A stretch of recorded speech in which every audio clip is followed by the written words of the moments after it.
Hello, friends. Hey Happy everybody. Tuesday. Is it Tuesday? It's Tuesday. Okay, Yeah, okay, yeah, it's Tuesday. okay. That's beautiful. I'm excited. I don't know. I don't know. I feel like it's already late, like Wednesday or Thursday. Do you feel that way?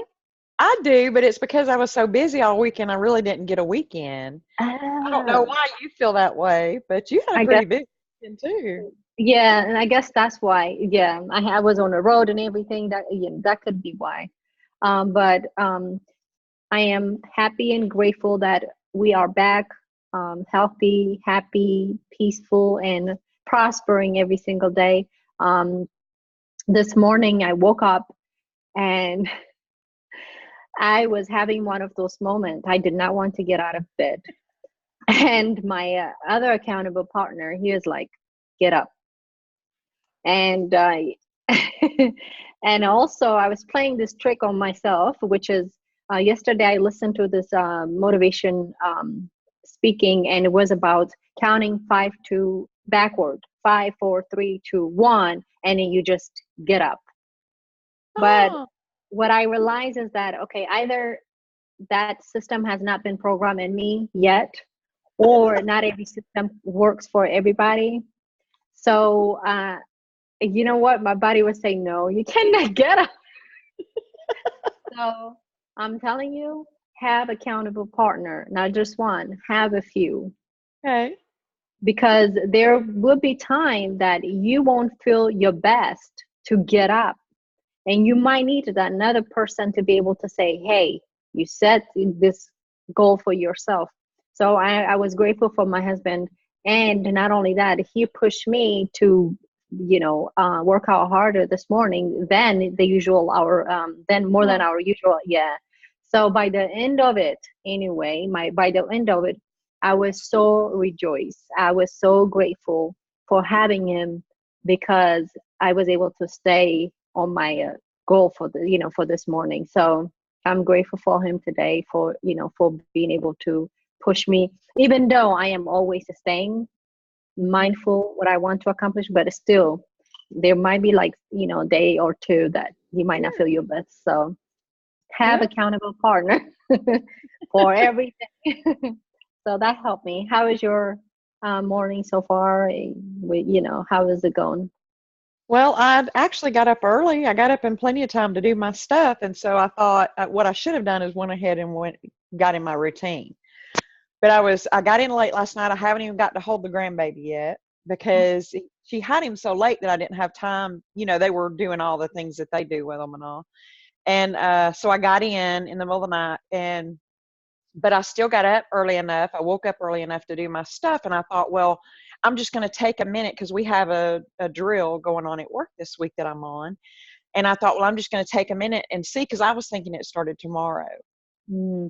I thought, well, I'm going to jump online since I was off yesterday. I'm going to jump online and make sure that that's tomorrow instead of today. Well, my teammate that's working on it with me, he said, no, it starts today. And Okay. I ended up just jumping into work, and it was way too early. It wasn't even too early for me to go to work. So, so yeah, my day kind of got flipped upside down. But yeah, That's so good. I'll work That's good. that out. Sometimes, I don't know about you, but sometimes we need a change of our routine. It does. It does Yeah. help. Yeah. Yeah. So I'm happy for you. And the other thing, actually, I want us to also announce is that we are starting our own mastermind, our own mastermind meetings, which is every Saturday at 10 a.m. And this one is strictly invitation only. And we already have a few people that confirmed. So I am excited about that because we are growing. We are Yeah. growing. We I'm are super growing. excited. Yeah. Yes, I'm very excited about it. So, but that I look forward to that. It is going to be an amazing journey for for those people who say yes to the calling. Yes. Yes, I'm happy for them. And today we can continue our studying of the book. And we are on chapter 8, the power of your subconscious mind. And this one is Andrea's favor and my favor. It says how to get the results you want. And we are on a section, the law of reversed effort and why you get the opposite of what you pray for. Aussi, the famous psychologist from France who visited America about 40 years ago, defined the law of reverse effort as follows. When your desires and imagination are in conflict, your imagination invariably gains the day. When your desire and imagination are in conflict, your imagination invisibly gains the day. If, for example, you were asked to walk a plank on the floor, you would do so without question. Now, suppose the same plank were placed 20 feet up in the air between the two walls. Would you walk it? Your desire to walk it would be counteracted by your imagination or fear of falling. Your dominant idea, which would be the picture of falling, would conquer. Your desire, will, or effort to walk on a plank would be reversed, and the dominant idea of failure will reinforce it. So our imagination is way powerful.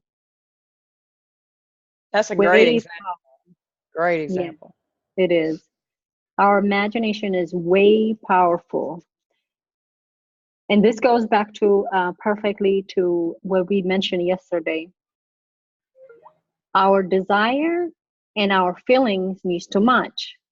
So our desire and our imagination needs to match in order for us to be able to accomplish our goals. Or your imagination, yeah.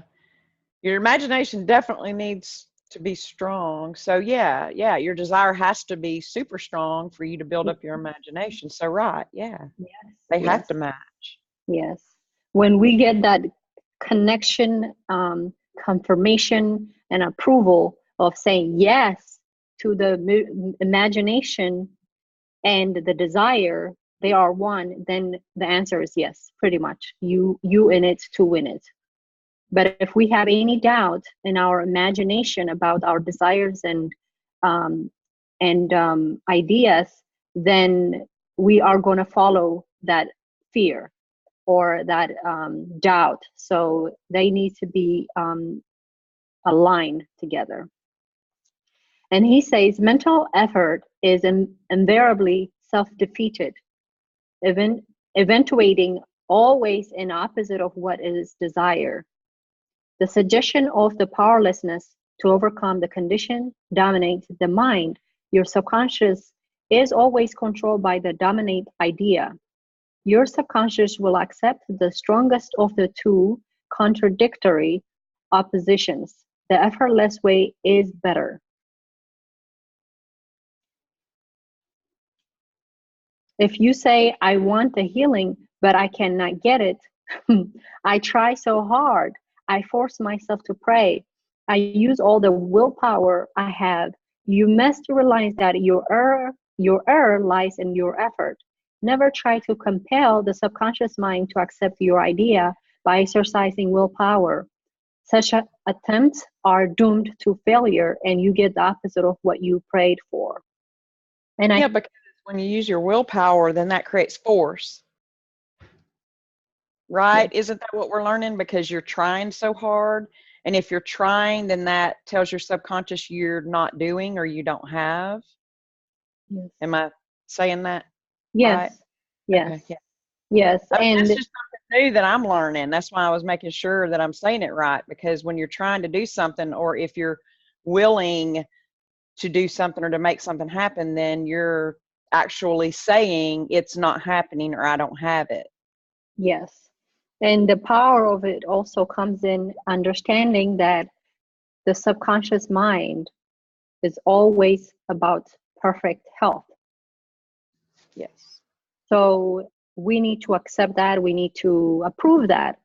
Then if we do that, and if we are affirming, I want healing, there is no fight, because so it's a understand, it takes understanding of the what we affirming.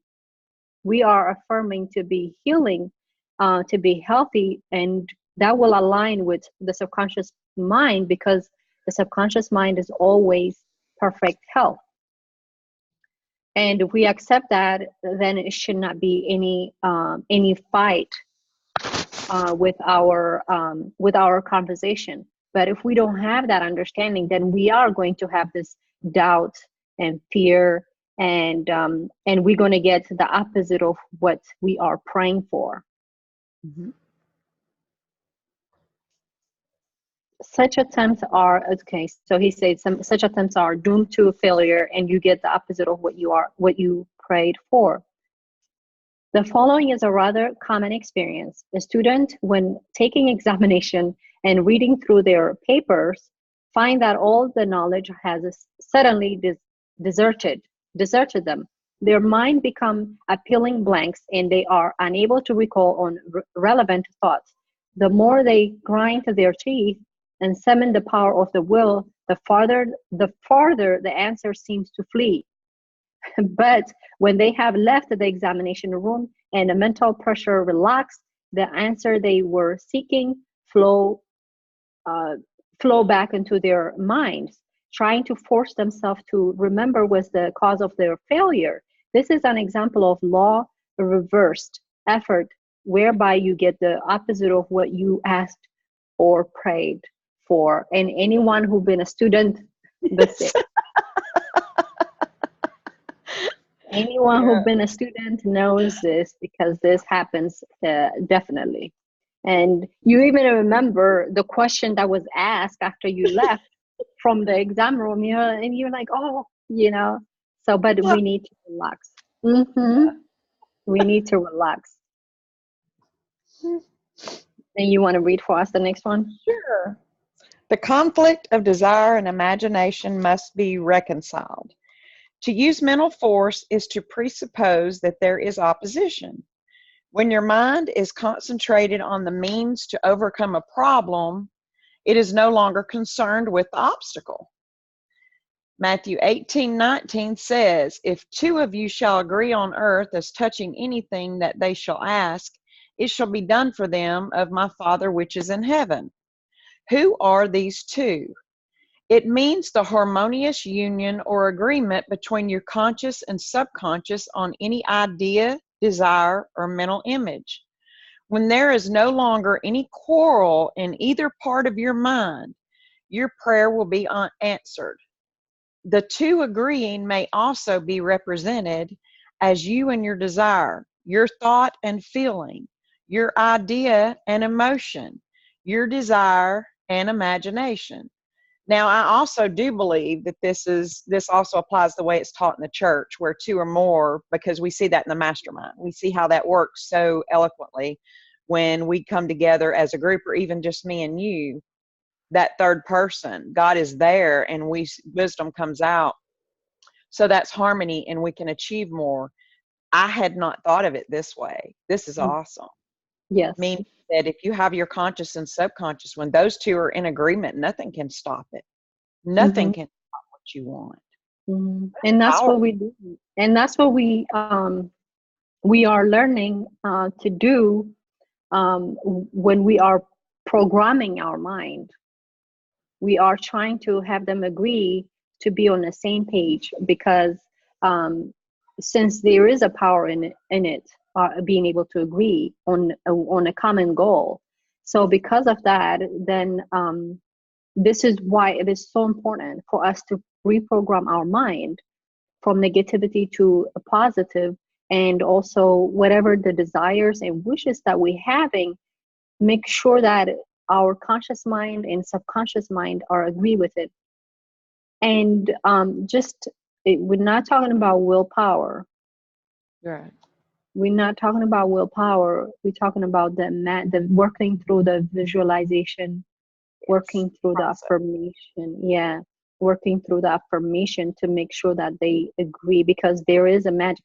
Me and you, for example, going through this, I have said this before, listening to us, I feel like I learn so much. I know I'm learning so much. After our recording, I listen to it, and I definitely, there is a third party that is guiding you. There is guiding me, because we don't even know sometimes some of the information that is coming, to us, because it's not really, it's just, it comes to us. So the same way with our goals and desires. And I feel like, actually, I see why his ways are way past from ours finding out. And this see why, because if we agree with our, with our desires and goals to our subconscious mind, and that's why we don't even know actually how we're going to get it, but we do get it. And this, just like me and you, when we having this you know discussion, we don't even know where the information, some of the information comes from, but it does come out. So yeah, this is very, Matthew 18:19 is very powerful. And yeah, I agree with you on that one for sure. I did not until we start studying it, actually, I did not Yeah. connect the dots. You avoid all conflict between your desires and imagination by entering into a drowsy, sleepy state, which brings all effort to a minimum. The conscious mind is submerged to a great extent when in a sleepy state. The best time to impregnate your subconscious mind is prior to sleep.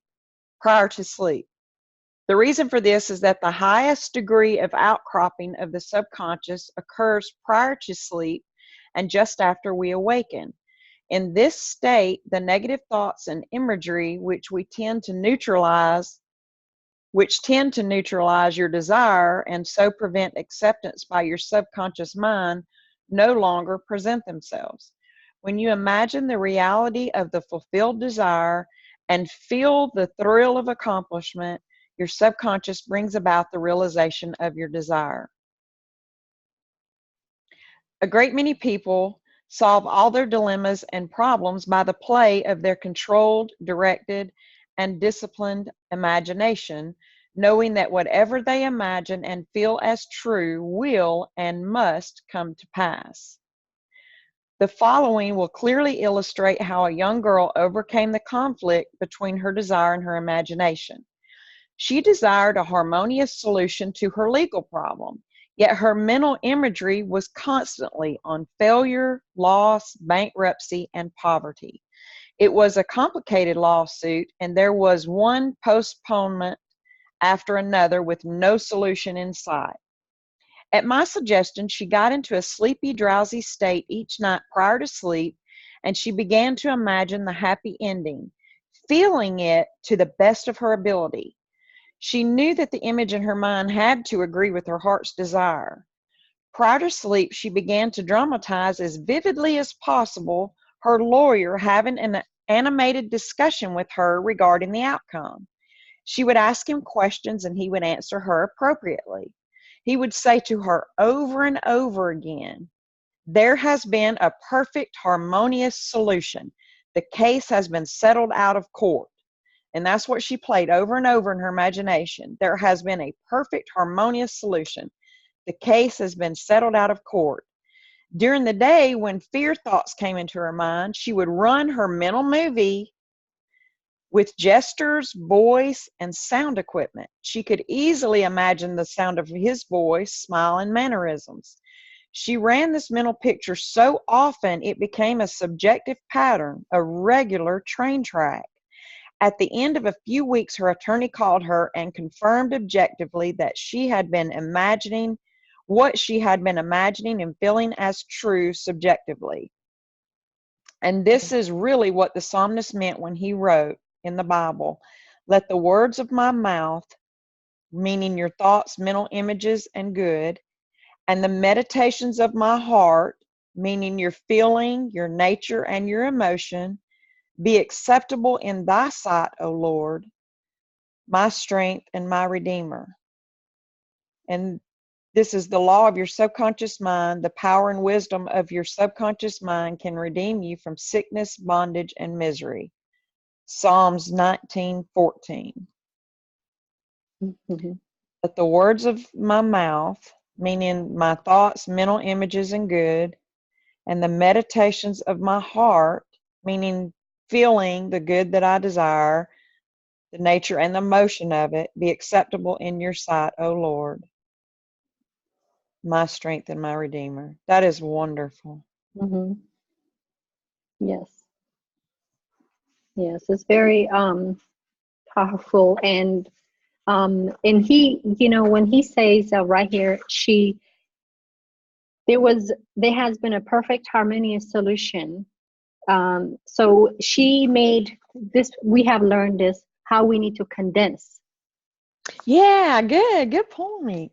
So we have been taught how we need to condense. So you see how but even though it was condensed, her storyline or her scriptures to condense, but she still visualized it very in high tense and dramatic way. So and that is really good because I love this. This is why I love this book, because this book give us kind of like step by step road. And yeah, and so now he's not telling us about the details. Now he's just picking up, okay, we should have known all this information. Now he's just saying, okay, this is the prayer people using, this is the result they got. So I really like that. And I'm also going to add in my daily routine now, because I usually get out of the bed when I'm doing my morning visualization. I'm not going to get out of bed now in the morning. I'm going to use that 5 minutes before getting up to do my visualization, because I'm hearing it over and over and over how important it is for us to have that subconscious mind positive as soon as we get up to be able to visualize it. So I will be adding that on my tools now. But that was great. And we almost finished with this chapter. My goodness. Yes. Was that a shorter chapter or did I just get that involved? That was fast. No, it's about the same size. Wow. Same size, yes. So this is beautiful. And unless you have anything to say, I think we should stop our recording for today. And thank you so much for being here with me today. And goodbye. Hi, everybody.